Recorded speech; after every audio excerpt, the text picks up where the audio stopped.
Hello दोस्तों, स्वागत है आपका अपने YouTube channel Rohit Goswami law classes में। और आज हम आपको कराने वाले हैं LLB फर्स्ट ईयर और सेम फर्स्ट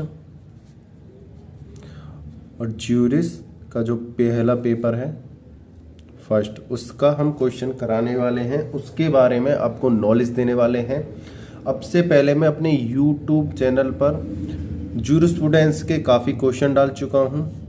12 से 13 क्वेश्चन मैं अब से पहले डाल चुका हूं।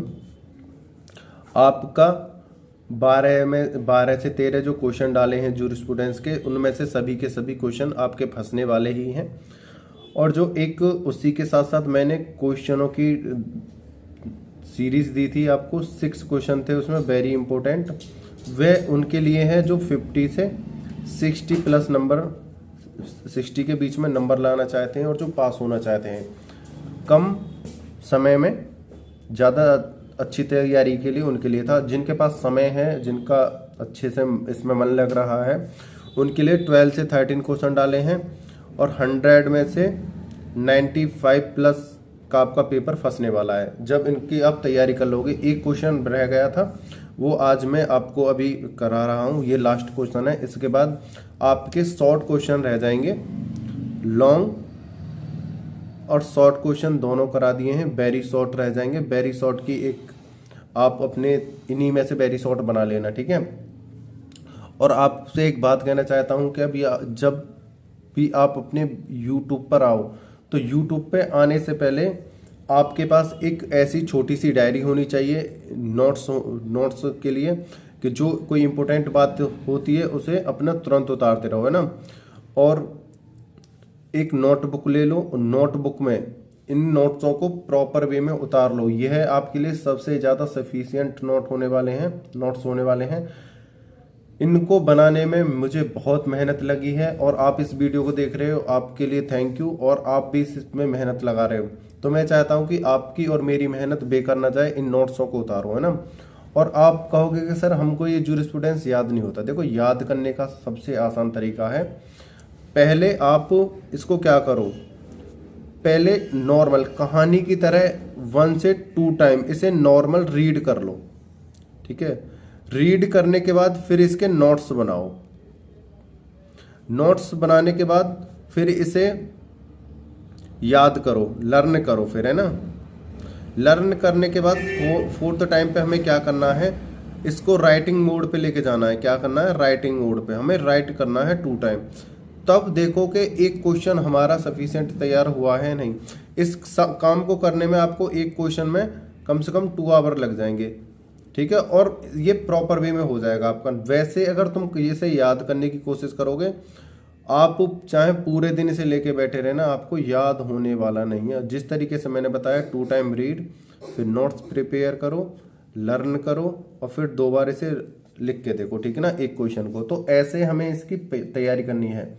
और जूरिस्प्रूडेंस आपको हार्ड इसीलिए लगता है, मैं बार बार हर वीडियो में बता रहा हूँ, क्योंकि आप अभी LLB में अपना पहला कदम रखा है, आप अपनी सीढ़ियों पे चढ़ने वाले हो। देखो, अब हमने न्यू फील्ड है, क्या है ये, न्यू फील्ड है, तो हमारी पहली सीढ़ी थोड़ी टफ होगी, क्योंकि ये सब्जेक्ट अब से पहले हमने कभी पढ़ा नहीं है। तो आप इसे देखते रहना, है ना।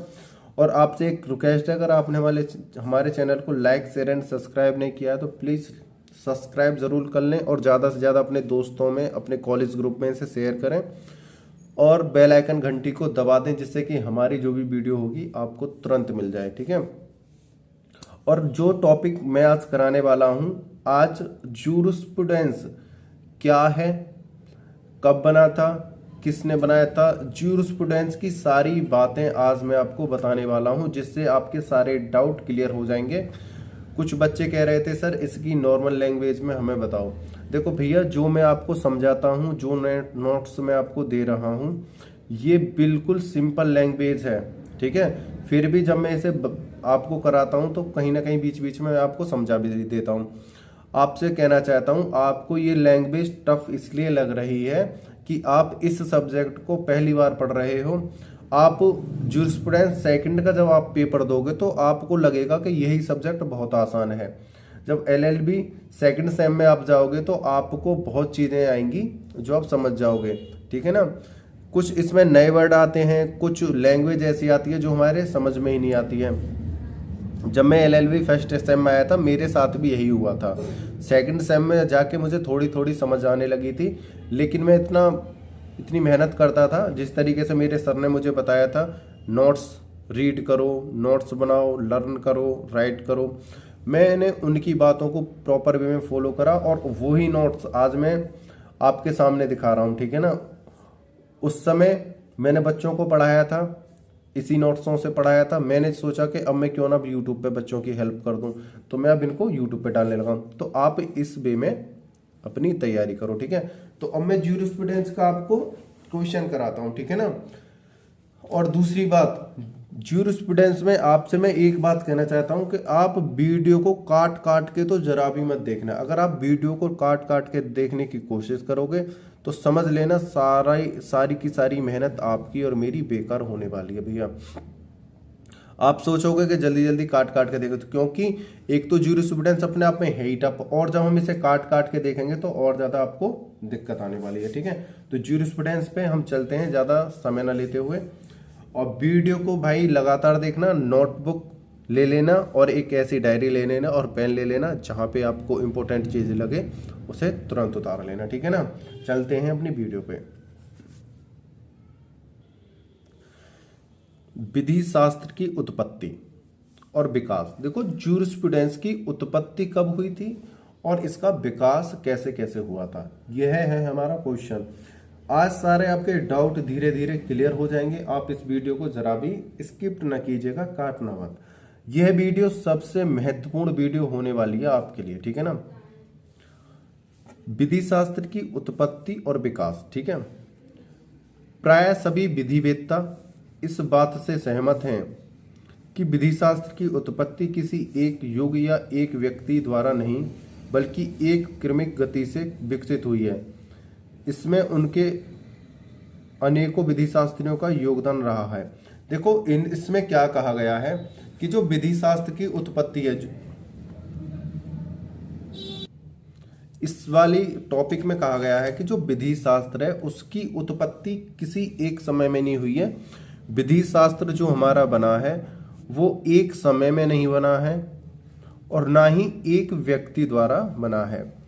इस विधि शास्त्र को बनाने के लिए विभिन्न विभिन्न टाइम बना है। जिस समय जो विधि लागू हुई उसका अध्ययन करके इसे बनाया गया है और किसी एक विधिवेत्ता ने इसको नहीं बनाया है कि चलो कि जैसे कोई हम किताब लिखते हैं कि ये किसकी है, ये किस राइटर की है, ये उस राइटर की है, ये उस राइटर की है, उस राइटर की है, इस तरीके से नहीं है। ये जो विधि शास्त्र है यह सब्जेक्ट किसी एक ने नहीं लिखा, ये काफी लेखकों ने, काफी विधिवेत्ताओं ने इसको बनाया है और ना ही ये किसी एक निश्चित टाइम पे बनी है। इन दोनों बातों को अपने ध्यान में रख लेना, ठीक है।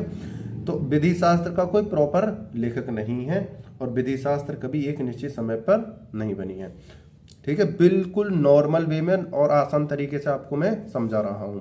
आगे चलते हैं। अध्ययन की दृष्टि से विधि शास्त्र के विकास क्रम को 3 भागों में विभक्त किया गया है। जब हम अपने ज्यूरिस्प्रूडेंस को स्टडी करेंगे, ज्यूरिस्प्रूडेंस को हम पढ़ेंगे, तो ज्यूरिस्प्रूडेंस को 3 भागों में हमें विभक्त किया गया है। जैसे हम ग्रामर पढ़ते हैं, इंग्लिश पढ़ते हैं, जैसे इंग्लिश को हम 3 टेंसों में डिवाइड करते हैं, प्रेजेंट, पास्ट एंड फ्यूचर में डिवाइड करते हैं। उसी प्रकार हम अपने इतिहास को अतीत में पढ़ते हैं और वर्तमान में पढ़ते हैं, आधुनिक ऐसे करके हम पढ़ते हैं, मध्यकाल, आधुनिक काल, प्राचीन काल। इस तरह से जब हम अपने इतिहास को पढ़ते हैं, प्राचीन काल, मध्यकाल और आधुनिक काल, इसी प्रकार हम विधि शास्त्र को भी कालों में क्या करा गया है, विभक्त किया गया है। और इनको किन कालों में विभक्त करा है, देखो काल समझ लो, काल का मतलब है समय। जैसे हम इंग्लिश को करते हैं उसी प्रकार इसको भी हम कालों में विभक्त करते हैं, ठीक है ना। कौन कौन से कालों में विभक्त किया गया है? पहला है पूर्व रोमन काल, देखो प्री रोमन पीरियड, इसमें विभक्त किया गया है पूर्व रोमन काल में। दूसरा है रोमन काल, ठीक है ना, पूर्व रोमन काल जो पहले का रोमन काल था। फिर है रोमन काल, रोमन पीरियड, और फिर है उत्तर रोमन काल, पोस्ट रोमन पीरियड। तो हमारा जो विधि शास्त्र है, विधि शास्त्र को 3 जगह डिफाइंड किया गया है, 3 जगह डिफरेंट जगह पढ़ाया जाता है, ठीक है ना। पूर्व रोमन काल के अंतर्गत आएगा, रोमन काल के अंतर्गत आएगा, उत्तर रोमन काल। इन तीनों को, इनको नोट कर लेना और ध्यान से समझना है ना। आगे चलते हैं। आज आपके सारे डाउट जो है क्लियर होने वाले हैं ज्यूरिस्प्रूडेंस से रिलेटेड, ठीक है ना। बच्चों की बहुत ज़्यादा शिकायत आ रही थी कि सर नॉर्मल लैंग्वेज, इसको जब आप पढ़ो, इस वाले टॉपिक को ध्यान से पढ़ना, आपके ज्यूरिस्प्रूडेंस का कम से कम 50 से 70% क्लियर होने वाला है आज, है ना। अब बात करते हैं पूर्व रोमन काल की। देखो पहले 3 रोमन काल दे दिए हैं, अब इनके अंदर क्या है अब देखते हैं। सबसे पहले पूर्व रोमन काल, प्री रोमन पीरियड, ठीक है। प्राचीन काल में मानव की बौद्धिक क्षमता से उत्पन्न सामाजिक विज्ञान के अस्तित्व को पृथक रूप से मान्यता प्रदान नहीं थी। प्रारंभ में एक ही व्यक्ति एक ही समय विभिन्न विज्ञानों का अध्ययन करता था, ठीक है। पहले क्या होता था कि एक कोई व्यक्ति है, जैसे आज एक सपोज करो, जब हम एक एग्जांपल देता हूं, जब हम 10th क्लास में होते हैं, सब 10th क्लास में नहीं, 8th क्लास तक जब हम होते हैं, 8th क्लास तक जब हम होते हैं, हमारे पास कम से कम 10 to 12th जो सब्जेक्ट होते हैं हमारे पास, कितने होते हैं? 10 से लेके 12th तक सब्जेक्ट होते हैं। फिर हम जब 10th क्लास में आते हैं तो हमारे पास 6 सब्जेक्ट रह जाते हैं। जब हम 11th और 12th में आते हैं तो हमारे 5 सब्जेक्ट रह जाते हैं। और जब हम बीए करते हैं तो हमारे पास 3 सब्जेक्ट रह जाते हैं। और जब हम एमए करते हैं, एमए में हमारा 1 सब्जेक्ट हो जाता है। लेकिन इनके जो क्या है, पार्ट बन जाते हैं, पार्ट, इस सब्जेक्ट के पार्ट बन जाते हैं। इसमें भी सब्जेक्ट के पार्ट बन जाते हैं। इसमें सब्जेक्ट 2 पार्टों में डिवाइड होता है, 2 पार्ट में डिवाइड होता है। यहाँ पे भी ये इसी तरीके से होता है, लेकिन यहाँ पे क्या होता है, ये 2 पार्ट में डिवाइड होता है, अलग अलग होता है। जैसे जैसे हम देखो 8 क्लास में होते हैं, सभी चीज का अध्ययन करते हैं। जैसे जैसे बड़ी क्लास में जाते हैं, एक एक सब्जेक्ट हमारे पास आने लगता है और हम इसी सब्जेक्ट का अध्ययन करने लगते हैं। इसी प्रकार इसमें कहा गया है कि प्राचीन काल में मानव की बौद्धिक क्षमता उतनी उत्पन्न सामाजिक विज्ञान के अस्तित्व को पृथक रूप से मान्यता प्राप्त नहीं थी। उन्हें इतनी समझ नहीं थी, तो सभी व्यक्ति, मतलब सभी लोग थे जो एक ही विज्ञान को पढ़ते थे, एक ही रूल को अध्ययन करते थे, ठीक है ना। आगे चलते हैं। अरस्तु, देखो ये लिख रहा है, अरस्तु द्वारा तत्व मीमांसा, भौतिकी, नीतिशास्त्र आदि विषयों का अध्ययन सार्वभौमिक दर्शन विज्ञान नामक एक ही विषय से किया।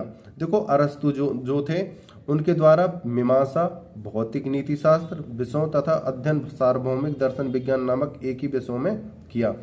देखो जैसे 8 क्लास वाला बच्चा सभी सब्जेक्ट पढ़ता है, उसी प्रकार एमए वाला एक सब्जेक्ट पढ़ता है, जबकि एमए वाले को तो ज़्यादा सब्जेक्ट होने चाहिए और 8 वाले को कम सब्जेक्ट होने चाहिए।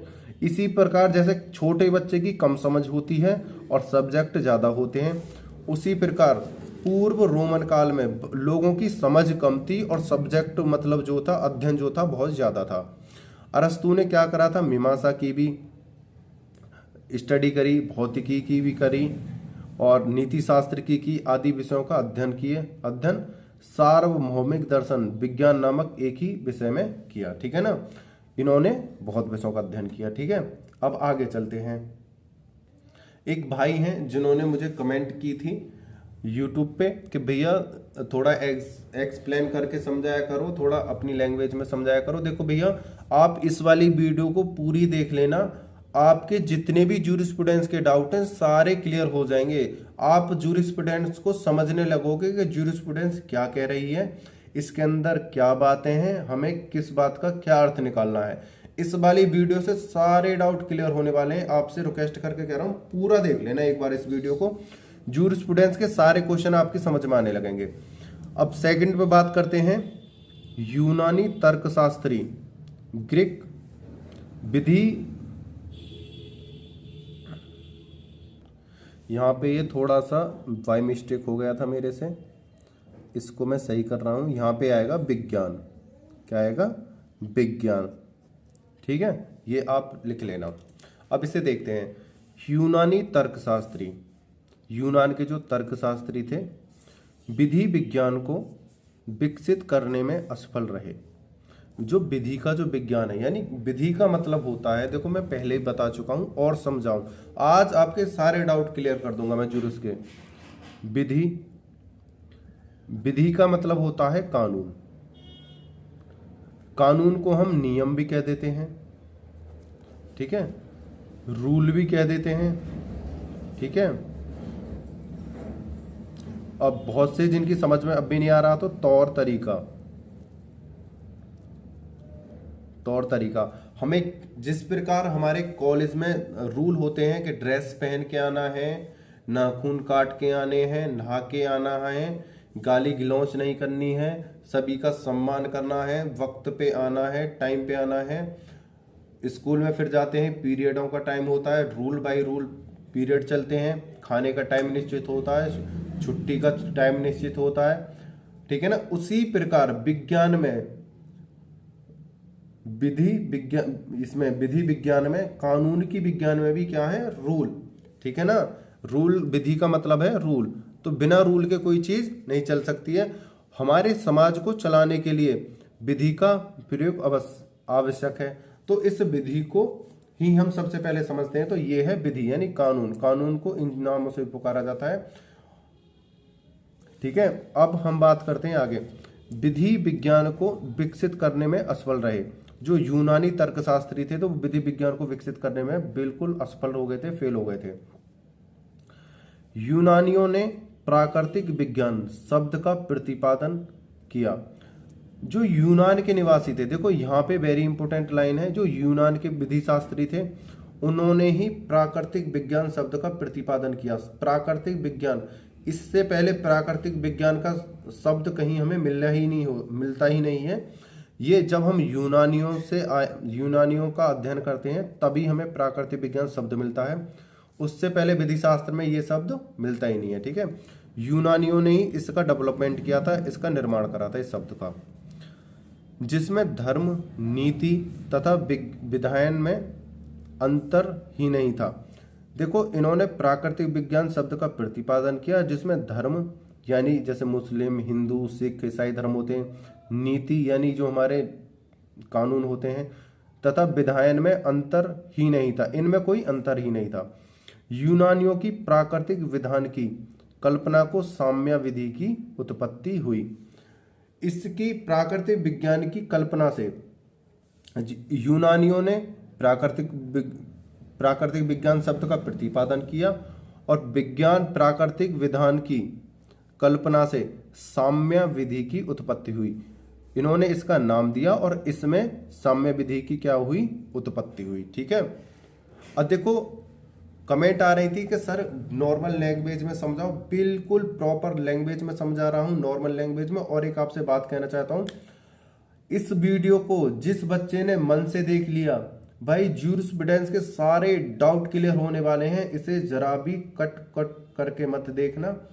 आज आपको जितने भी मैंने क्वेश्चन कराए हैं, जितनी भी बातें हैं, आज सारे डाउट आपके क्लियर हो जाएंगे। आपका 100 में से 80% आज डाउट क्लियर हो जाएंगे इस वीडियो से, 100 से 100, अगर आपने मन से देख ली तो, ठीक है ना।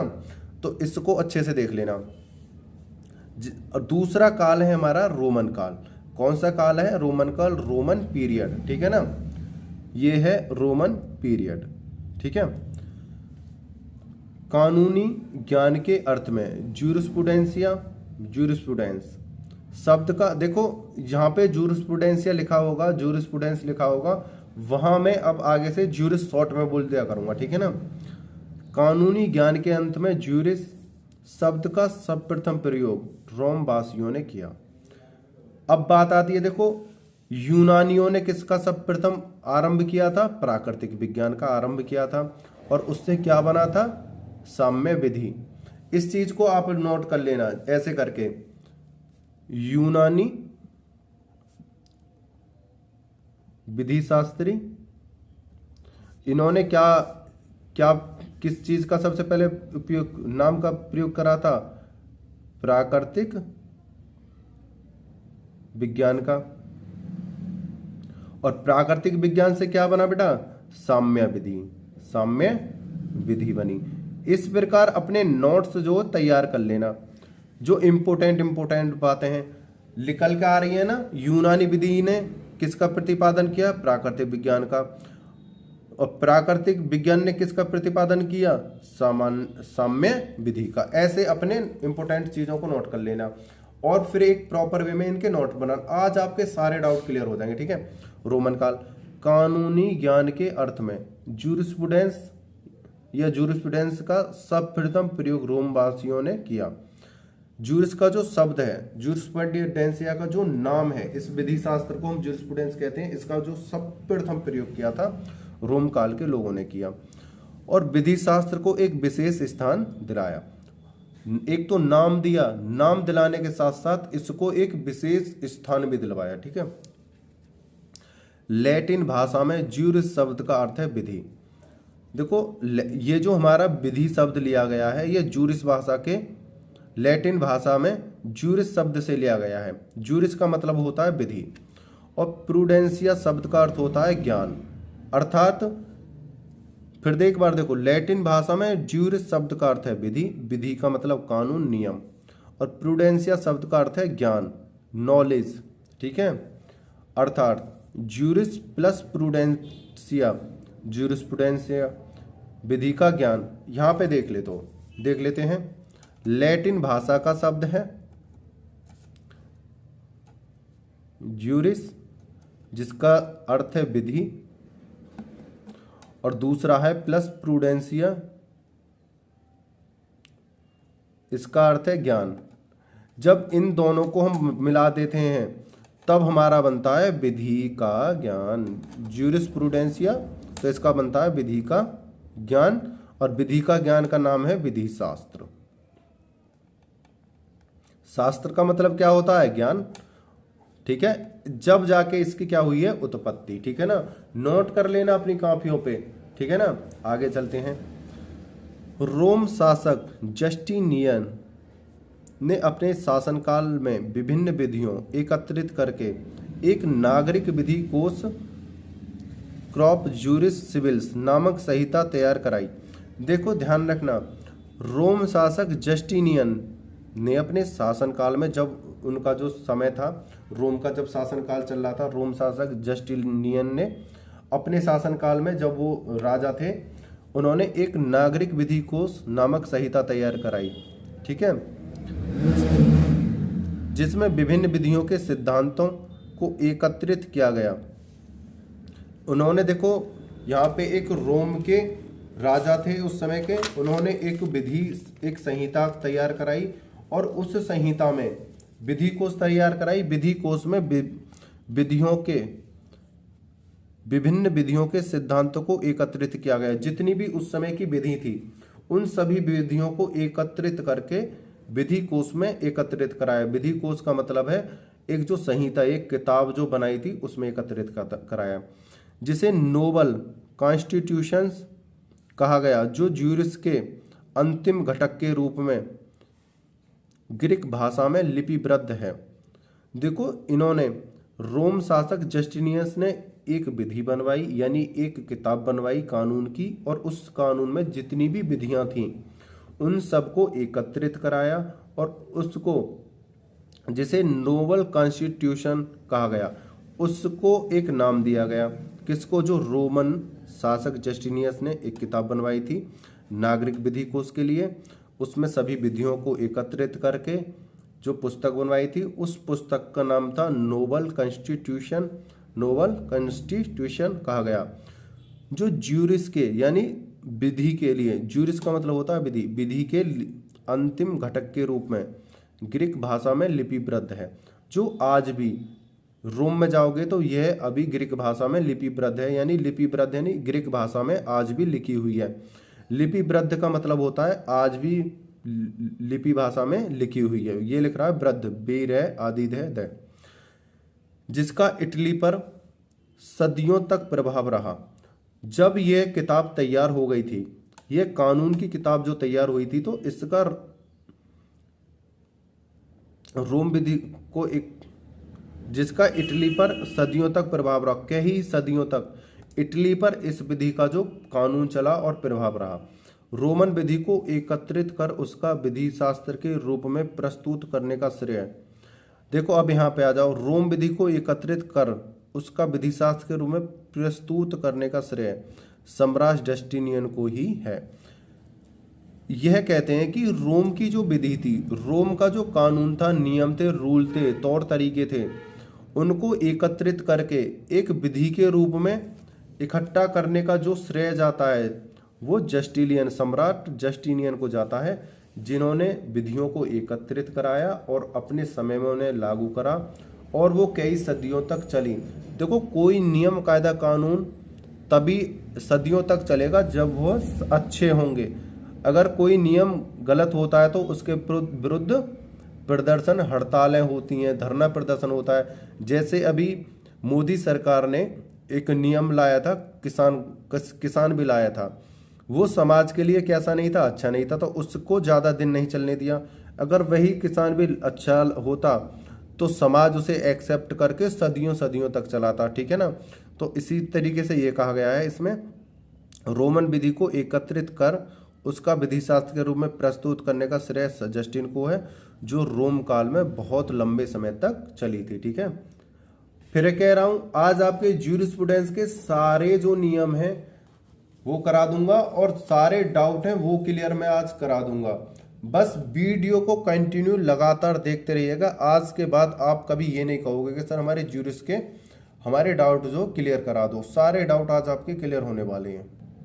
आगे देखते हैं प्रोफेसर हॉलैंड के मतानुसार। प्रोफेसर हॉलैंड के मतानुसार क्या है, विधि शास्त्र को पृथक अस्तित्व दिलाने का श्रेष्ठ श्रेय जो होता है, यानी जो इनका जो श्रेय है वो रोमवासियों को है, जिसके लिए विश्व उनका सदैव ऋणी रहेगा। प्रोफेसर होल्ड के मतानुसार, प्रोफेसर होल्ड कहते हैं विधि शास्त्र को पृथक अस्तित्व दिलाने का, जो विधि शास्त्र बनी है, जो विधि शास्त्र बना है, यानी जो हमारा कानून का विधि का ज्ञान बना है, विधि का ज्ञान बना है, उसका श्रेय दिलाने के लिए जो जितनी भी उनकी प्रशंसा की जाए, जितनी भी तारीफ की जाए रोमवासियों को, उतनी ही कम है, जिसके लिए विश्व उनका सदैव ऋणी रहेगा। यानी विश्व हमेशा रोमवासियों का ऋणी रहेगा, क्योंकि रोमवासियों ने जो विधि हमें बना के दी है इतनी आसान और इतनी सफिशिएंट है कि आज हमारे समाज में पूर्ण रूप से लागू हो रही है। और उन्होंने यह विधि कई शताब्दियों पहले बना दी थी, जो आज भी सही तरीके से लागू हो रही है। इसलिए हॉलैंड कहते हैं कि विश्व हमेशा सदा उनका ऋणी रहेगा, ठीक है ना। कुछ बच्चे कहते हैं कि सर आप सीसीएस यूनिवर्सिटी से हो, किस यूनिवर्सिटी से हो। भाई एक बात बताए दे रहा हूं, क्वेश्चनों का अंतर आ सकता है, लेकिन यह वाला जो क्वेश्चन है पूरे संपूर्ण भारत में लागू होगा हिंदी मीडियम वाले बच्चों के लिए। संपूर्ण भारत में हिंदी मीडियम वाले बच्चों के लिए लागू होगा, क्योंकि संपूर्ण भारत का कानून एक जैसा है और यह ज्यूरिस्प्रूडेंस भी सभी जगह लागू है और यह सभी के लिए इंपॉर्टेंट है। ध्यान रखना इस चीज को। और आप ज्यूरिस्प्रूडेंस पढ़ने से पहले भाई सभी से कह रहा हूं, इस वाले क्वेश्चन को जिसने नहीं पढ़ा भाई, उसके कोई पेपर में कम से कम 10 नंबर कम से कम हो जाएंगे। अगर इसको करोगे तो आपको पेपर करने में बहुत ज्यादा आसानी हो जाएगी, ठीक है। तीसरा है रोमन काल, पास्ट रोमन पीरियड, ठीक है ना। महान विचारक सेंट थॉमस क्विनास ने विधि शास्त्र को पुनः धर्म दर्शन की शाखा के रूप में प्रस्तुत किया। मतलब जो रोमन काल आया, तीसरे नंबर का जो काल आया, इसका जो इनके जो महान विचारक थे, इस समय के जो महान विचारक थे, सेंट थॉमस क्विनास यानी थॉमस जो थे, इन्होंने विधि शास्त्र को किससे, धर्म से जोड़ दिया, धर्म दर्शन से जोड़ दिया। धर्म दर्शन की शाखा के रूप में प्रस्तुत करा धर्म को लेकर। उनकी विधि में जो कानून थे प्राकृतिक व वैदिक तर्क के अनुकूल थे। जो थॉमस के जो कानून थे प्राकृतिक, यानी एक तो प्राकृतिक थे, वे दैविक तर्क के अनुकूल थे। थॉमस क्विनास के प्रभाव के कारण विधि विज्ञान को धर्म दर्शन का अंग समझा जाने लगा। यहाँ कर देंगे समझा जाने लगा, ठीक है। थॉमस क्यून के जो प्रभाव थे, प्रभाव के कारण विधि विज्ञान को धर्म दर्शन का अंग समझा जाने लगा। इन्होंने विधि को धर्म से और दर्शन से इस प्रकार जोड़ दिया था, इस प्रकार अपने धर्म को विधि से कनेक्ट कर दिया था कि उस समय का जो समय था, विधि विज्ञान को, विधि के कानून को धर्मांग समझा जाने लगा। धर्म को और विधि को बहुत ज्यादा एक कर दिया था किसने?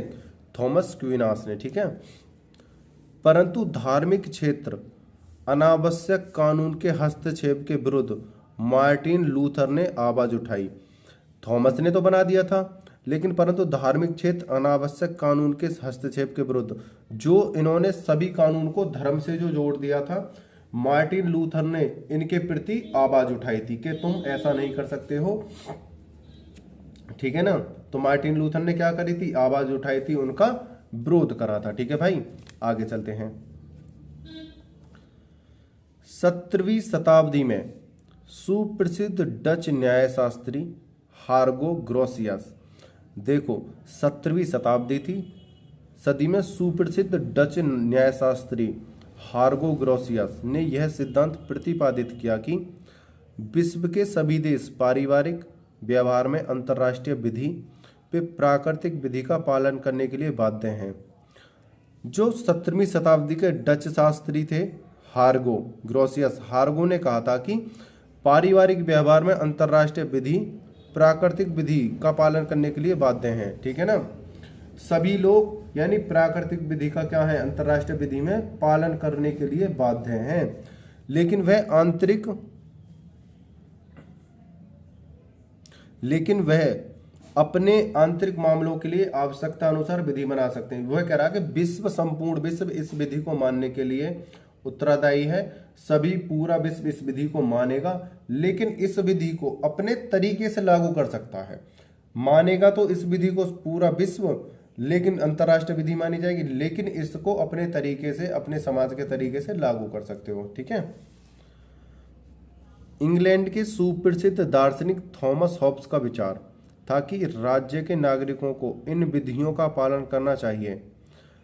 इंग्लैंड के सुप्रसिद्ध जो थॉमस हॉब्स थे, वह कहते हैं कि जो कानून बनाए गए हैं, जो विधि बनाई गई है, सभी को समान रूप से पालन करनी चाहिए। नागरिकों को इन विधियों का पालन करना चाहिए, क्योंकि यह कानून राज्य के शक्ति संपन्न नियम होते हैं।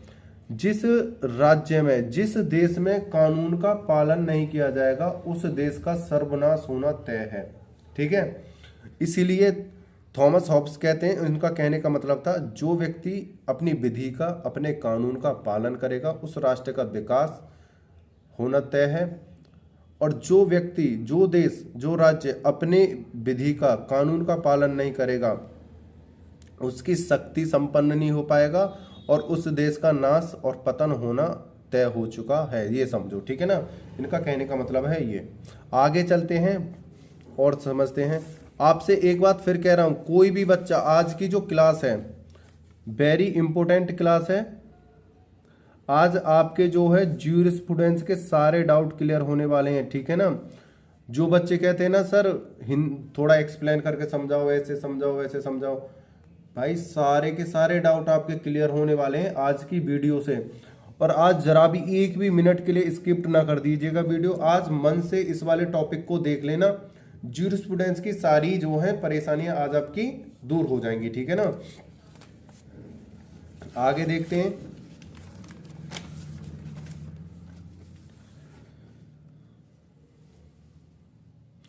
विधि क्षेत्र में कानूनी प्राकृतिक विधि सिद्धांत का प्रभुत्व।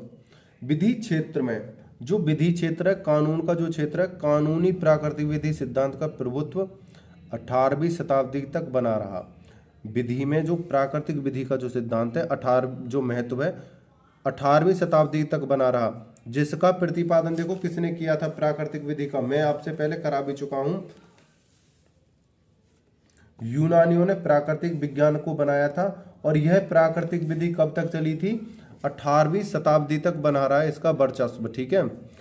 लंदन विश्वविद्यालय में कानून के प्रोफेसर ब्लैकस्टोन 1723 से 18 ने प्राकृतिक विधि को महत्व को देवी आदेश के समतुल्य होने के कारण अन्य सभी कानूनों से श्रेष्ठतम माना। जो लंदन के विश्वविद्यालय में एक प्रोफेसर थे ब्लैकस्टोन, उन्होंने कहा था कि प्राकृतिक विधि देवी आदेश के समतुल्य, मतलब जो प्राकृतिक विधि है वह देवी यानी दैवी देवताओं यानी भगवान के नियम के अनुसार है। ब्लैकस्टोन कहते हैं जो प्राकृतिक विधि है वह जो जैसे देवी देवता भगवान गॉड के द्वारा लागू की जाती है, अल्लाह के द्वारा लागू की जाती है, यह देवी आदेश के समतुल्य के समान होने के कारण यह सर्वश्रेष्ठ है, सर्वोत्तम है। ठीक है ना। प्राकृतिक विधि विश्व के सभी देशों में लागू होती है तथा कोई भी ऐसा कानून जो इस विधि के विरुद्ध हो मान्य नहीं हो सकता। देखो संपूर्ण विश्व जितनी बड़ी हमारी दुनिया है, संपूर्ण विश्व के प्रत्येक देश में प्राकृतिक विधि लागू होती है तथा कोई भी ऐसा देश नहीं है जो इस विधि को लागू नहीं करता है। और जो देश इस विधि को लागू नहीं करता होगा उस देश का सर्वनाश होना तय है, क्योंकि जो देवी कृत्य यानी अपने अल्लाह गॉड भगवान के द्वारा भेजे हुए नियमों के समान प्राकृतिक विधि को नहीं मानेगा उस देश का कुछ नहीं हो सकता। ठीक है। आलोचना। अब हम ये तो थे इनकी विशेषताएं, क्या क्या माना गया है, लेकिन अब भाई देखो समाज है, कहते हैं कि भगवान श्री राम पर भी उंगली उठी थी, माता सीता पर भी उंगली उठी थी उनके चरित्र के लिए। ये तो एक विधि बनाने वाले व्यक्ति हैं, तो इन पर भी लोगों ने उंगलियां उठाई और इनकी क्या करी? आलोचना। मतलब इन्हों की अब तक जो क्या चल रही थी, प्रशंसा चल रही थी, इनकी विशेषताएं बताई जा रही थी। लेकिन कुछ विधि शास्त्री ऐसे थे उनको ये अच्छे नहीं लगे इनके नियम और ये उनके मन में नहीं भाए, तो उन्होंने इनकी क्या करी? आलोचना कि हमें ये पसंद नहीं है। और उनसे पूछा गया ये क्यों पसंद नहीं है, तो उन्होंने अपने विचार यहाँ पर व्यक्त किए हैं। वो क्या थे? जर्मी बेंथम कहते हैं 1748 से 1832 ने ब्लैकस्टोन के विचारों का खंडन करते हुए कहा कि राज्यों को कानून का अनुमोदन प्राप्त होने पर राज्य के नागरिक उसका पालन अवश्य करेंगे, चाहे वे कानून प्राकृतिक नियमों के विपरीत ही क्यों ना हो। इन्होंने ये कहा है कि जर्मी बेंथम कहते हैं कि अगर किसी देश ने अपने देश में कोई कानून लगा दिया तो उसका पालन सभी को करना अनिवार्य ही होगा। ये तो आम बात है, उसका विरोध थोड़ी करेंगे, अगर उसका विरोध करेंगे तो सरकार उन्हें जेल में डालेगी। ठीक है ना। अगर किसी ने कोई नियम अगर लागू कर दिया है तो उसका पालन तो होना ही है, चाहे वो सही हो या गलत हो, अगर एक बार लागू कर दिया गया। ठीक है ना। और समाज ने उसे एक बार एक्सेप्ट कर लिया तो वह लागू ही होगा। ये नहीं है कि एक बार एक्सेप्ट कर लिया फिर दूसरे क्षण बोला कि नहीं जी अब इसे हटा दिया जाए, अब ये हमारी समझ से बाहर है, ऐसा नहीं होगा। ठीक है। आगे चलते हैं। जॉन ऑस्टिन इसकी आलोचना करते हैं 1790 से 1859। विधि शास्त्र को मानवीय ज्ञान की शाखा के रूप में विकसित करने का श्रेय देना चाहिए। विधि शास्त्र को मानवीय ज्ञान की शाखा के रूप में विकसित करने का श्रेय देना चाहिए। उनके अनुसार विधिक विज्ञान को केवल संप्रभु या राज्य की सर्वोच्च शक्ति के प्राधिकार की आवश्यकता होती है तथा यह आवश्यक नहीं है कि वह भी विधि प्राकृतिक नियम के विरुद्ध हो। देखो जो मानव द्वारा विधि बनाई जाती है, जो मानव द्वारा रूल कानून बनाए जाते हैं, उनको भी मान्यता दी जानी चाहिए, ना कि प्राकृतिक विधि को ही मान्यता दी जानी चाहिए। कोई भी व्यक्ति कोई कानून बनाता है तो वो समाज को ध्यान में रखते हुए बनाया जाता है, तो इसलिए उन्होंने कहा है कि प्राकृतिक विधि को ही ज्यादा मान्यता ना देके मानवीय विधि को भी ज्यादा प्राथमिकता दी जानी चाहिए। ठीक है ना। सर हेनरी मैन इस बात पर जोर दिया है कि विधि शास्त्र में संबंधित समस्याओं को समझने के लिए सामाजिक पृष्ठभूमि पर विचार करना आवश्यक होता है जिससे उनका विकास हुआ है। देखो किसी भी देश की विधि को जानने के लिए उसके तौर तरीके, कानूनों को जानने के लिए हमें इतिहास पढ़ना चाहिए, क्योंकि इतिहास में ही सारी अच्छाई और बुराइयां हमें मिलती हैं। तो सर हेनरी मैन भी कहते हैं, इस बात पर जोर दिया है सर हेनरी मैन ने कि विधि शास्त्र में संबंधित समस्याओं को समझने के लिए, कि विधि शास्त्र में क्या क्या समस्याएं हैं, समझने के लिए सामाजिक पृष्ठभूमि पर विचार करना आवश्यक होता है, जिससे उनका विकास हुआ है। देखो पीछे हमारे इतिहास में क्या हुआ है, किस रूल ने,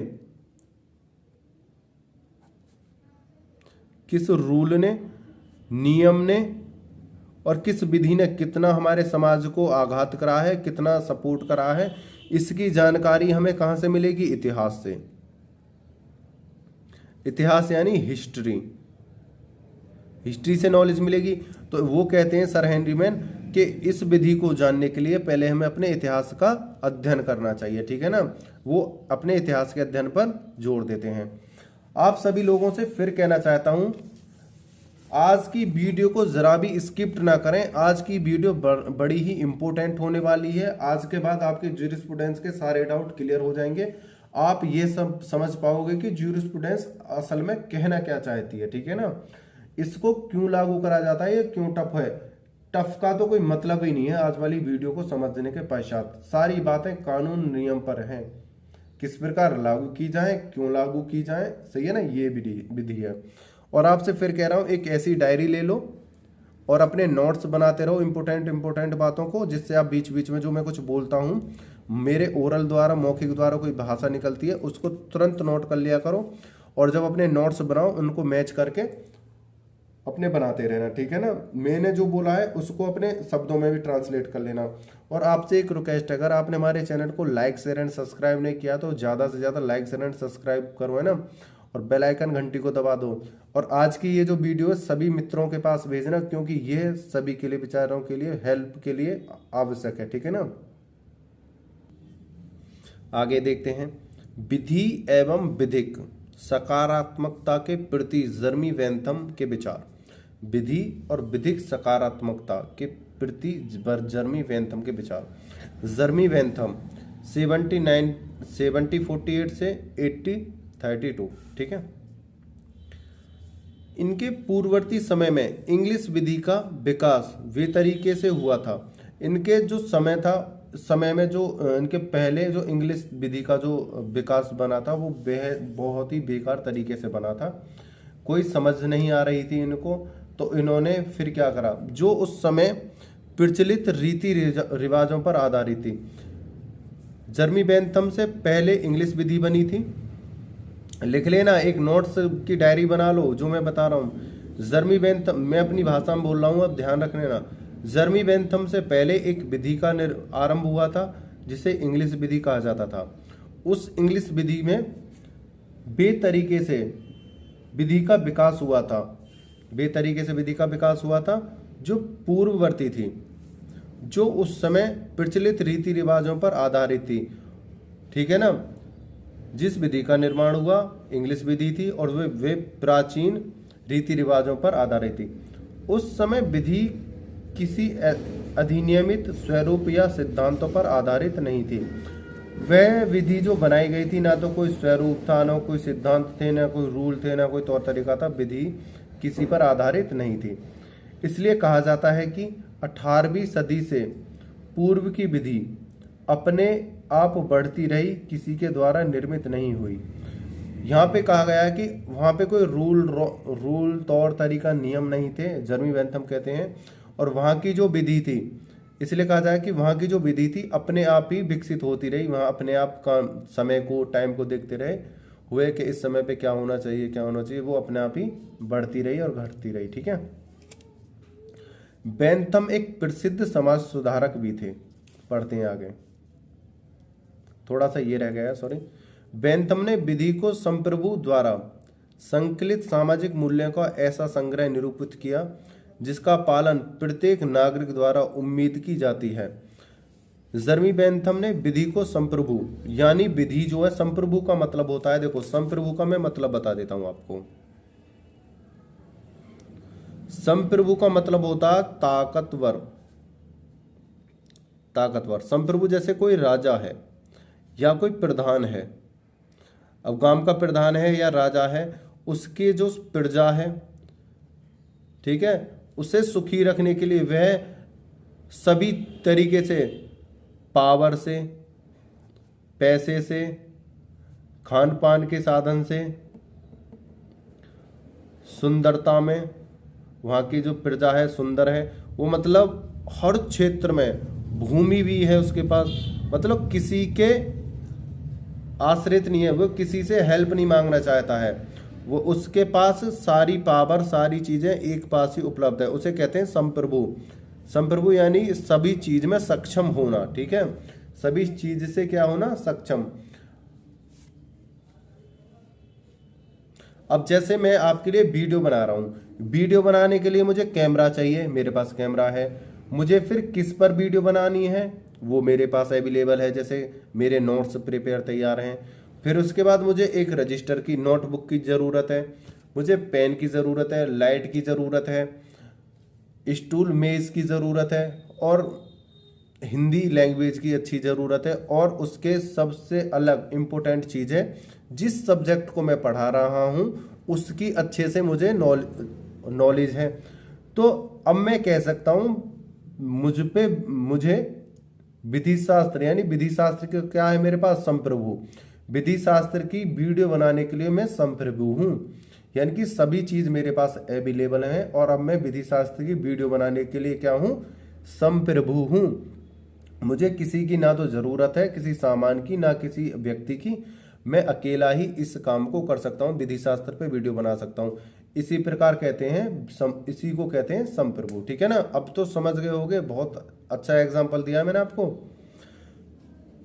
आगे चलते हैं। बेंथम एक प्रसिद्ध समाज सुधारक भी थे। उनका मानना था कि किसी विधि को लागू करने से पूर्व उसका नितांत वर्गीकरण आवश्यक होता है, इसलिए वह संहिताकरण, कॉन्स्टिट्यूशन ऑफ लॉ के समर्थक थे। उन्होंने विधि जैसी की है, विधि जैसी की वह होनी चाहिए के विभेद को स्वीकार किया। यहाँ पे वो कहते हैं, देखो यहाँ पे ये बात समझने वाली है। बेंथम एक प्रसिद्ध समाज सुधारक थे, वे समाज सुधारक भी थे। उनका मानना था कि विधि को लागू करने से पूर्व उसका नितांत वर्गीकरण आवश्यक होता है, मतलब किसी विधि को लागू करने से पहले उसके बारे में थोड़ा सोच विचार कर लेना चाहिए कि समाज पर कैसा प्रभाव डालेगी, यह समाज के लिए सही है या गलत। इसलिए वह संहिताकरण, कॉन्स्टिट्यूशन ऑफ लॉ के समर्थक थे, क्योंकि संहिताकरण, कॉन्स्टिट्यूशन ऑफ लॉ अब से पहले इसका समाज में विकास हो चुका था और इसका परीक्षण हो चुका था, यह देखी गई थी कि यह समाज में सफिशिएंट है। जिन्होंने विधि जैसी की है मतलब जो विधि अब से पहले बनी हुई है, कहते हैं ना जैसी है, यहाँ इसे ऐसे समझ लो, जैसी विधि है, जैसी की, यह अगर हम जूरिस्प्रूडेंस में पढ़ेंगे तो वहाँ हमें यही लिखा मिलेगा, जैसी की है, तो हम इसे ऐसे समझ लो, जैसी विधि है जो बनी हुई है।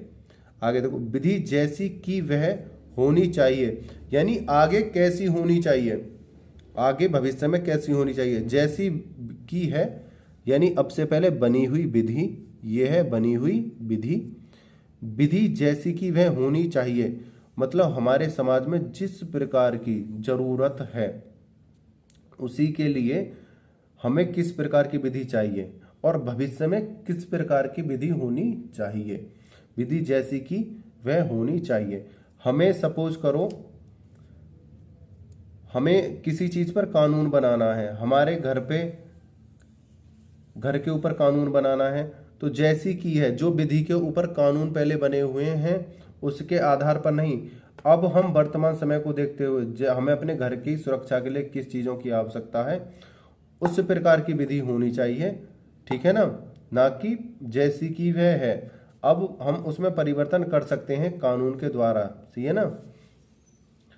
बेंथम ने प्राकृतिक विधि के सिद्धांत को नकारते हुए, अब आते हैं, बेंथम ने प्राकृतिक विधि के सिद्धांत को नकारते हुए विधि को संप्रभु, शक्ति और उपयोगितावाद पर आधारित किया।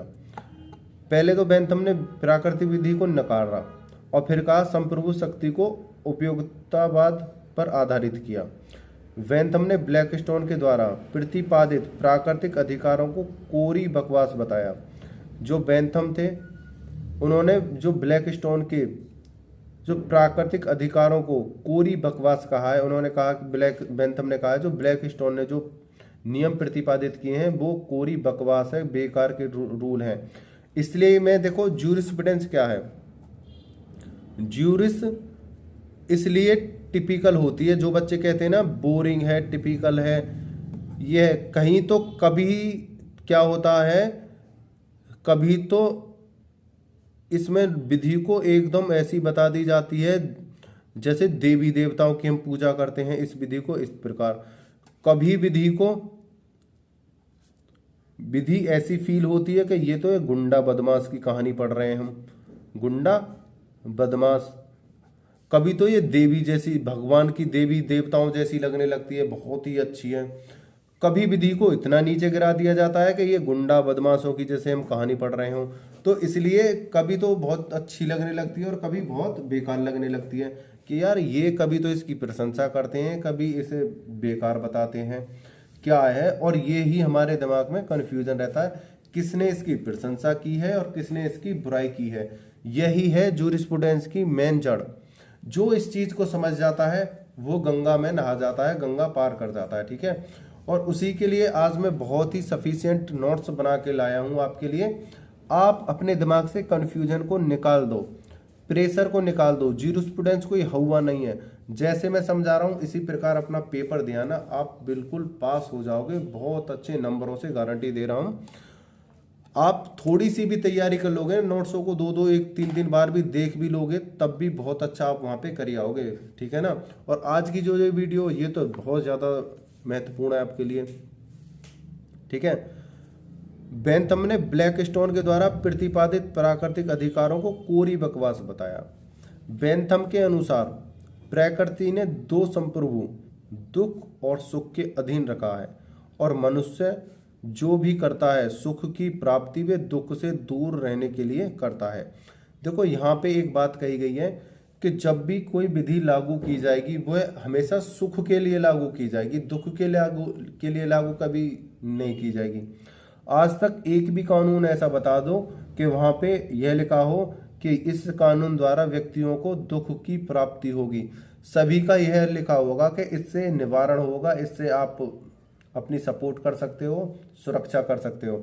तो हमेशा जब भी कोई विधि बनेगी सुख की प्राप्ति और दुख के निवारण के लिए बनेगी, ठीक है ना। आगे चलते हैं अपने और देखते हैं। आपसे फिर एक बात कह रहा हूं, आप वीडियो को, आज की वीडियो को जरा भी कट ना करिएगा। अगर आप आज वीडियो को कट करके देखते हैं, काट के देखते हैं, तो आज मान लेना आप ज्यूरिस्प्रूडेंस में 10 से 12 नंबर की आप हानि करने के लिए बैठ गए हो। अगर आपने एक भी मिनट की वीडियो काट दी ना, तो आप 10 से 12 नंबर अपने ज्यूरिस्प्रूडेंस में गवा जाओगे। और आज की आपने पूरी वीडियो देख ली तो आप ज्यूरिस्प्रूडेंस में बहुत अच्छा करने वाले हो। ध्यान रखना इस बात को। पूरी आज ज्यूरिस्प्रूडेंस का निचोड़ लेकर आ गया हूं मैं आपके लिए, ठीक है ना। तो ध्यान से देखते रहो इस वीडियो को। बेंथम के अनुसार 4 प्रमुख उद्देश्य हैं। बेंथम के अनुसार 4 प्रमुख उद्देश्य हैं। पहला है जीविका निर्वाह है, जीविका निर्वाह, हमारा जीवन कैसे चलता है। विपुलता, फिर है तीसरा समानता, और चौथा है सुरक्षितता, ठीक है ना। सिक्योरिटी, इक्वलिटी, एविडेंस, सुस्पेंशन है मैम। बेंथम के अनुसार 4 प्रमुख उद्देश्य हैं, जीविका निर्वाह, विपुलता, समानता, सुरक्षिता, ठीक है। बेंथम ने विधि शास्त्र को 2 भागों में विभाजित किया। यहाँ पे क्या है, 4 प्रमुख उद्देश्य हैं। किसके? बेंथम के 4 प्रमुख उद्देश्य हैं। और यहाँ पर बेंथम ने विधि शास्त्र को 2 भागों में विभाजित किया है। बेंथम ने कितने भागों में विभाजित किया है? 2 भागों में। पहला है प्रतिपादनीय विधि शास्त्र। कौन सा है? प्रतिपादनीय विधि शास्त्र। दूसरा है अभिवेचक विधि शास्त्र। ये विधि शास्त्र बेंथम ने प्रतिपादित किए हैं, रूल, नियम है नहीं। प्रतिपादनीय विधि शास्त्र, अभिवेचक विधि शास्त्र। प्रतिपादनीय विधि शास्त्र प्रतिपादनीय विधि शास्त्र को विश्लेषणात्मक विधि शास्त्र भी कहा जाता है। प्रतिपादनीय विधि शास्त्र को विश्लेषणात्मक विधि शास्त्र भी कहा जाता है, जिसका नैतिकता व अनैतिकता से कोई संबंध नहीं होता है। देखो, बेंथम ने दो विधि शास्त्र को दो भागों में बांटा है, प्रतिपादनीय विधि शास्त्र और अभिवेचक विधि शास्त्र। प्रतिपादनीय विधि शास्त्र में क्या है, इनका कहना है कि ये विश्लेषणात्मक विधि शास्त्र कहा जाता है, ना कि यह नैतिकता व अनैतिकता में कोई संबंध नहीं होता है। इसमें कहा गया जिसका नैतिकता व अनैतिकता से कोई संबंध नहीं होता है, यह विश्लेषणात्मक विधि शास्त्र कहा जाता है। ठीक है। दूसरा कह रहे हैं अभिवेचक विधि शास्त्र। अभिवेचक विधि शास्त्र को मुख्यतः विधायन विधि शास्त्र भी कहा जाता है। ठीक है, कौन सा कहा जाता है, विधायन विधि शास्त्र भी कहा जाता है, जिसमें यह अध्ययन किया जाता है कि विधि कैसी होनी चाहिए। मुख्यतः विधायन, यानी विधायन का मतलब होता है विधि, ध्यान रखना। और इसमें कहा गया है अभिवेचक में कि विधि किस प्रकार की होनी चाहिए, इस प्रकार का यह अपने भागों को विभक्त करते हैं दो भागों में। दूसरा कहता है कि विधि कैसी होनी चाहिए, विधि समाज में जो लागू की जा रही है वो हमारे लिए सफिशिएंट है या नहीं, लोगों पर उसका क्या प्रभाव पड़ेगा, इस प्रकार की विधि हो जो सभी पर लागू हो। इसलिए कहा है कि विधि कैसी होनी चाहिए। आगे चलते हैं हम।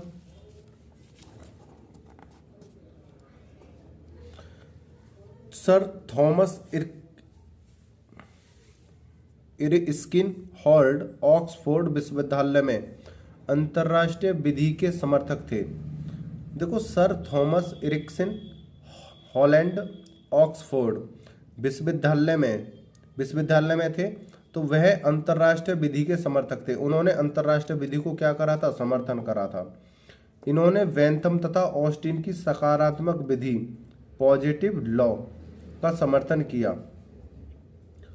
सर हॉलैंड ऑक्सफोर्ड विद्यार्थी के जो सर थॉमस थे, बेंथम तथा ऑस्टिन की जो विधि थी सकारात्मक यानी पॉजिटिव लॉ, सकारात्मक विधि हिंदी का शब्द है और ये पॉजिटिव लॉ इंग्लिश का शब्द है। ठीक है ना।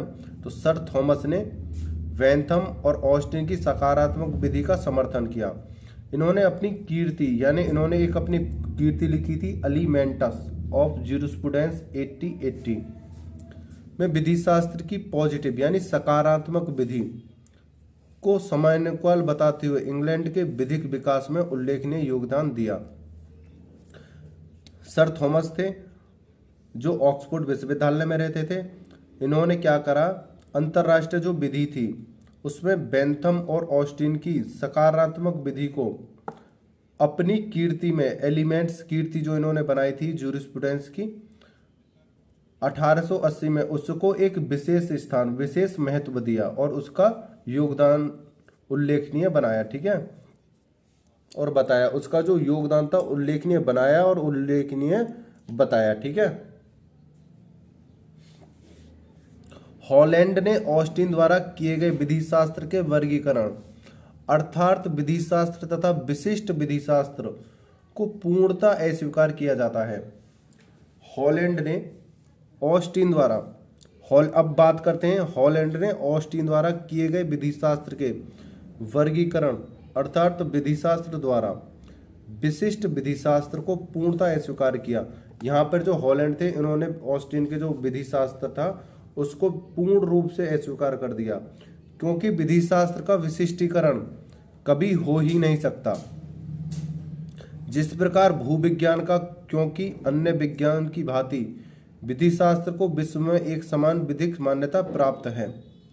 ठीक है, यहाँ पे क्या कह रहे हैं कि विशिष्टीकरण कभी हो ही नहीं सकता। जिस प्रकार भूविज्ञान का क्योंकि अन्य विज्ञान की भांति विधि शास्त्र को विश्व में एक समान विधिक मान्यता प्राप्त है। क्यों इसलिए नहीं हो सकता है कि जो विज्ञान है, कौन सी विज्ञान, हमारी विधि विज्ञान यानी कानून की जो विज्ञान है, संपूर्ण विश्व में एक जैसा रूल है और सभी संपूर्ण विश्व में वो क्या की जाती है, लागू की जाती है। संपूर्ण विश्व उसे अपने तरीके से उसे लागू करता है और मान्य करता है। ठीक है। अब बात करते हैं प्रोफेसर डॉयस बकलैंड ने हॉलैंड के विचार से असहमति। दर्शनीय और सामंड ने हॉलैंड के इस विचार का खंडन किया।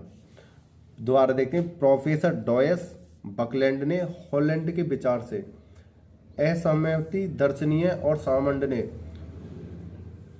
हॉलैंड के इस विचार का खंडन किया कि विशिष्ट विधि शास्त्र, यानी जो विशिष्ट सबसे महत्वपूर्ण विधि शास्त्र है, जैसी कोई विधि शास्त्र की श्रेणी है ही नहीं। विशिष्ट विधि शास्त्र का मतलब होता है श्रेष्ठ विधि, यानी उच्चतम विधि, सर्वमान्य विधि। तो ये कहते हैं डॉयस और बकलैंड कि विशिष्ट विधि जैसी तो कोई विधि है ही नहीं। यह तो विधि समय और काल के अनुसार क्या होती रहती है, चेंज होती रहती है। आप किसी भी नियम कायदा कानून को उठाकर देख लो, वक्त के अनुसार उनमें थोड़ा बहुत बदलाव हुआ जरूर है। ठीक है। Sir John Salmond, sir John Salmond 1862 से 1924। सामंड ने विधि शास्त्र को सिविल लॉ का प्रथम सिद्धांत निरूपित करते हुए कहा है कि यह किसी भी पॉजिटिव लॉ व्यवस्था का अभिन्न अंग है। सर जॉन सामंड कहते हैं विधि शास्त्र को सिविल लॉ का प्रथम सिद्धांत निरूपित करते हुए, इन्होंने निरूपित करते हुए, उसे समझाते हुए, वर्णन करते हुए कहा है कि यह किसी भी पॉजिटिव लॉ यानी सकारात्मक विधि, पॉजिटिव लॉ का मतलब होता है सकारात्मक विधि व्यवस्था का अभिन्न अंग है। कैसा अंग है? अभिन्न। यह अभिन्न अंग है। सिविल विधि से सामंड का आशय उस विधि से है जो न्यायालय द्वारा लागू की जाती है। कौन सी विधि से है? जो न्यायालय द्वारा लागू की जाती है, जिसमें संविधा, न्यायिक, पूर्व निर्णयों का समावेश है। देखो, सर जॉन सामंड जो है किस विधि पर ज्यादा जोर देते हैं? सर जॉन सामंड कहते हैं विधि वही मान्य है। सामंड कहते हैं विधि वही मान्य है। सामंड विधि मान्य कौन सी है?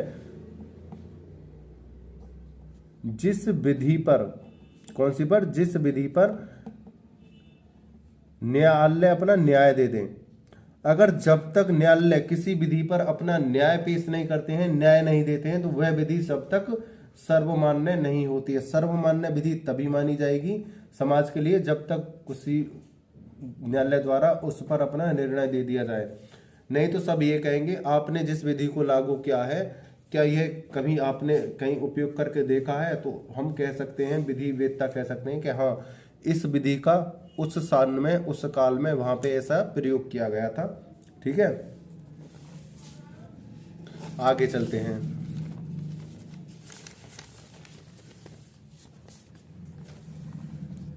आज की वीडियो बहुत काफी बड़ी हो गई है, लेकिन आज का ये आपका 1 से 1.5 घंटा, ध्यान रखना, आज का जो 1 से 1.5 घंटा है आपकी लाइफ का 1 से 1.5 घंटा की, 1 से 1.5 घंटा आवर की जो ये वीडियो है, घंटे की जो वीडियो है, आपकी LLB की पहली सीढ़ी को मजबूत करेगा। LLB की प्रथम सीढ़ी को क्या करेगा? मजबूत करेगा। ठीक है, मजबूत करेगा किसको? प्रथम सीढ़ी को। किसकी को?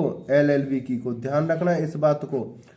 आज की जो वीडियो है वेरी वेरी सफिशिएंट है, और आज LLB की पहली सीढ़ी मजबूत हो जाएगी, यानी ज्यूरिस्प्रूडेंस के द्वारा। सबसे टफ पेपर ज्यूरिस्प्रूडेंस का होता है, और LLB पहली सीढ़ी पर ही इसे रख दिया गया है। इसको पार करने के लिए, इस सीढ़ी को, इसको पार करने के लिए आज की जो मैंने वीडियो बनाई है 1-1.5 घंटे की बेशक है, लेकिन आपकी लाइफ को चेंज करने वाली वीडियो है। ठीक है ना, ध्यान रखना इस बात को। चलते आगे। उन्होंने स्वीकार किया कि विधि शास्त्र एक ऐसा विज्ञान है जिसके अंतर्गत किसी देश विशेष की विधि को, विधि का व्यवस्थित रूप से अध्ययन किया जाता है। उनका मानना था कि विधि विश्वव्यापी नहीं होती, क्योंकि देशों की, नागरिकों की मान्यता, आवश्यकता और मूल्यों का निर्वहन करती हैं, जो भिन्न भिन्न होती हैं। देखो, इसमें क्या कहा गया है कि अब मैंने इसको एक बार पढ़ लिया है, अब इसको मैं तुम्हें पूर्ण रूप से समझा दूंगा। पहले मैंने बोला है कि हमें कोई भी चीज 1 से 2 बार पहले पढ़ लेनी है, और फिर उसे हमें क्या करना है? समझाना है। इन्होंने स्वीकार किया, इन्होंने माना है कि विधि शास्त्र एक ऐसा विज्ञान है, विधि शास्त्र एक ऐसा विज्ञान है जिसके अंतर्गत किसी देश विदेश की विधि का व्यवस्थित रूप से अध्ययन किया जाता है। विधि शास्त्र के अंतर्गत किसी भी देश का, उसके कानून का, नियम रूलों का क्या किया जाता है, अध्ययन किया जाता है। उनका मानना था, मतलब किनका मानना था, ये बात इनकी चल रही है सर जॉन सामंड की, ध्यान रखना, सर जॉन सामंड की बात चल रही है। सर जॉन सामंड का मानना था कि विधि विश्वव्यापी नहीं होती, क्योंकि देशों की नागरिकों की मान्यताएं, आवश्यकता और मूल्यों पर निर्भर करती है, जो भिन्न भिन्न होती है। देखो, कोई भी देश की विधि है, यहाँ पे हम जब विधि शास्त्र पढ़ते हैं, यह कहा जाता है कि विधि संपूर्ण विश्व में लागू की जाएगी। क्या विधि जो है संपूर्ण विश्व में क्या की जाएगी, लागू की जाएगी। कहां पे, संपूर्ण विश्व में, संपूर्ण विश्व में लागू की जाएगी। लेकिन एक बात है, संपूर्ण विश्व में लागू तो की जाएगी, लेकिन ये जो देश हैं, प्रत्येक देश अपनी विधि को, प्रत्येक देश अपनी विधि को अपने समाज के अनुसार लागू करेगा। यहाँ पे ये कहा गया है कि विधि को सब मानेंगे तो सही, सब विधि को मानेंगे तो सही, लेकिन प्रत्येक देश उस विधि को अपने नियम कायदा कानून के अकॉर्डिंग, अपने समाज के अकॉर्डिंग उस विधि को लागू करेगा। ठीक है ना। ये नहीं है कि विधि सभी देशों में एक ही जैसी सेम रहे, विधि तो मान्य है, लेकिन अपने देश के तौर तरीकों के आधार पर और समाज को देखते हुए मान्य की जाएगी। ठीक है। C.K. एलन ऑस्ट्रेलिया की सेना में कैप्टन थे। देखो, यह बहुत इंपॉर्टेंट बात है, यहां पे ध्यान रख लेना। C.K. एलन ऑस्ट्रेलिया की सेना में कैप्टन थे और वे प्रथम विश्व युद्ध 1914-19 के दौरान ब्रिटिश सेना के पद पर भी रहे। यहाँ पे रहे कर लो, मैंने रहा कर रखा है, सम्मान देते हैं थोड़ा सा इनको। वे ब्रिटिश सेना के पद पर भी रहे, जहां से सेवानिवृत्त होने के पश्चात एक C.K. एलन नाम के एक व्यक्ति थे, जिनका निवास स्थान ऑस्ट्रेलिया था और वो जो सेना में कैप्टन थे। जब प्रथम विश्व युद्ध 1914 से 19 के बीच में के दौरान ब्रिटिश सेना के पद पर भी थे, सैनिक तो थे, लेकिन जब प्रथम विश्व युद्ध चल रहा था, जब वे वो ऑस्ट्रेलिया के सेना में थे, ब्रिटिश सेना के पद पर भी रहे, ऑस्ट्रेलिया की सेना में भी रहे और ब्रिटिश सेना के पद पर भी रहे, जहां से सेवानिवृत्त यानी वहां से रिटायरमेंट जब होने के पश्चात उन्होंने नाइटहुड की प्रतिष्ठित पदवी से सम्मानित किया गया। जब वह सेना से निकल कर आए थे तो उनको नाइटहुड की उपाधि से सम्मानित किया गया। उन्होंने 1927 में कलकत्ता विश्वविद्यालय में टैगोर लॉ लेक्चर्स हेतु प्रोफेसर पद पर भी कार्य किया। देखो, C.K. एलन ऑस्ट्रेलिया की सेना में थे और प्रथम विश्व युद्ध में 1914 से 1920 के बीच ब्रिटिश सेना के पद पर भी रहे, जहां से वे रिटायरमेंट के पश्चात उन्होंने नाइटहुड की प्रतिष्ठित पदवी से सम्मानित किया गया। उसके पश्चात उन्होंने 1927 से कलकत्ता विश्वविद्यालय यानी हमारे भारत में आए थे, वे हमारे भारत में टैगोर लॉ लेक्चर हेतु प्रोफेसर पद पर भी कार्य किया। हमारे कलकत्ता में आकर C.K. एलन ने लॉ के पद पर कार्य किया, लॉ लेक्चर्स के पद पर कार्य किया। बाद में ऑक्सफोर्ड विश्वविद्यालय के प्रोफेसर ऑक के पद पर नियुक्त हुए। C.K. एलन फिर कहाँ पर नियुक्त हो गए, कलकत्ता यानी भारत से जाके वे बाद में ऑक्सफोर्ड विश्वविद्यालय के प्रोफेसर ऑक के पद पर नियुक्त हुए। ये आज का टॉपिक हमारा यहीं पे क्या हो गया है, समाप्त। ये था हमारा विधि शास्त्र की उत्पत्ति और विकास। कामना करता हूं कि आज की वीडियो आपको बहुत ज़्यादा ज्ञान देगी, बहुत ज़्यादा नॉलेज देगी, और आप इस वीडियो को अंत तक देखें और अपने दोस्तों को बताएं। इसको दोबारा भी देखना, अगर आपकी समझ में नहीं आती है तो इस वीडियो को 1 से 2 बार जब आप देखोगे तो आपके सारे डाउट क्लियर हो जाएंगे। मैं खुद कहता हूं एक बार में आपके सारे डाउट क्लियर नहीं होंगे, एक बार में कोई भी डाउट क्लियर नहीं होगा। कम से कम इसे 2 बार जब देखोगे सारे डाउट क्लियर हो जाएंगे। फिर इनके नोट्स बनाना, और फिर इसे लर्न करने के बाद बेटा, लर्न करने के बाद राइटिंग मोड पे जाना है फिर आपको, ठीक है ना। और आपसे फिर कह रहा हूं, अगर आपने हमारे चैनल को लाइक शेयर एंड सब्सक्राइब नहीं किया तो ज़्यादा से ज़्यादा लाइक शेयर एंड सब्सक्राइब करो, अपने दोस्तों को इसके बारे में बताओ, और कमेंट करके बताओ कि हमें सर आपकी वीडियो कैसी लगी और किस चीज़ पर हम वीडियो डालें, ठीक है। और आज आप इस वीडियो को देख रहे हो, आपने इस वीडियो को देख लिया है, तो आज के बाद आपके ज्यूरिस में 60% डाउट क्लियर हो जाएंगे, और इसे जब दोबारा देखोगे तो और सारे डाउट आपके क्लियर हो जाएंगे कि ज्यूरिस्प्रूडेंस कहना क्या चाहता है, ज्यूरिस्प्रूडेंस की जड़ क्या है, ठीक है ना। वीडियो को अंत तक देखने के लिए धन्यवाद। टेक केयर, बाय बाय, जय हिंद, जय भारत।